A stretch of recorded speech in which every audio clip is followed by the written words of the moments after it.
Yo, good afternoon, good people. Man, as I was meditating this morning, I kept hearing God will provide.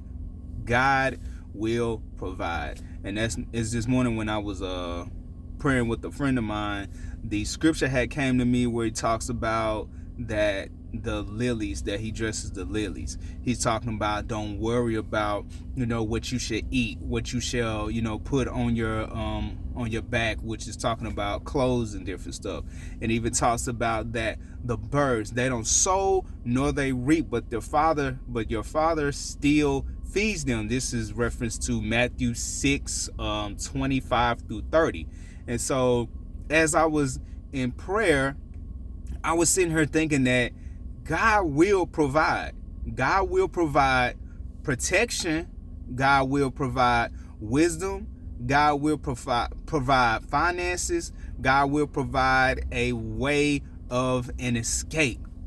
But we have to follow his instructions. We have to be led when it comes to those different things. Now, let's go ahead and switch that. I've noticed that a lot of believers in God are dealing with a lot of fear right now. And I get it. There's a lot of stuff that's been happening in this world, and it's still January. So yes, I get it. A lot of times I have to be careful myself not to get sucked into what I'm seeing on social media and in the news. So yes, I understand that those situations are crazy. Those situations are tough. What we seeing in this world is bad. It's bad. So, but in those times, instead of panicking, we all need to be in prayer. We can't call ourselves believers in God. We go to church all the time and, we read our Bible. Guess what?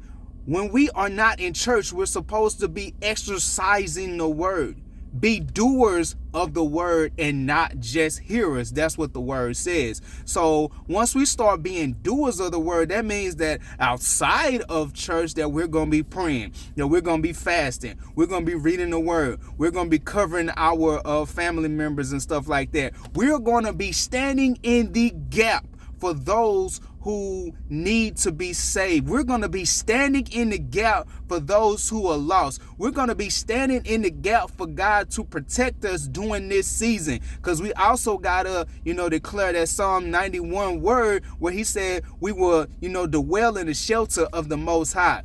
So instead of us panicking, instead of us allowing what we see on TV and social media and stuff like that causing us to lose our faith, that's where we need to be in prayer the most. So take heed. Take heed to this warning. Stay in prayer. Not just for prayer where you like, Lord, bless me, bless me, bless me. Pray for your neighbors.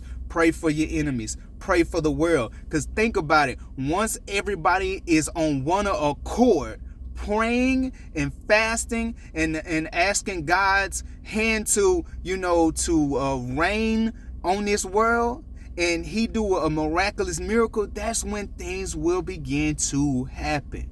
But you have to have faith. God bless.